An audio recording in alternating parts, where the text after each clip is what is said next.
In this guide, I'm going to show you how to add more than 4 units here in Universal Tower Defense X on Roblox. Before we do get into this guide, make sure to like the video and subscribe to the channel with all notifications on. It really does help the channel and it lets us know that you want more content like this. We'd greatly appreciate it. And if at any point throughout this guide you did have any questions, just ask them down in the comment section below and we can help you out further. I'm going to be doing my best to reply to every single comment down there. Now, the main way to get more is by leveling up your account. As you can see, this one requires level 15, level 50 over here.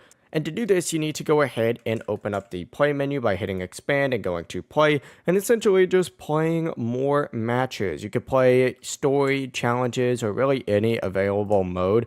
Complete those matches though, earn some XP and rewards, and as your level increases, you'll unlock, more units, inventory space every single time at certain milestones. Once again, level 15, level 50, and so on and so forth. Just keep playing those stages and leveling up until the next inventory upgrade becomes available. If you guys had any questions, ask them down in the comment section below and we can help you out further.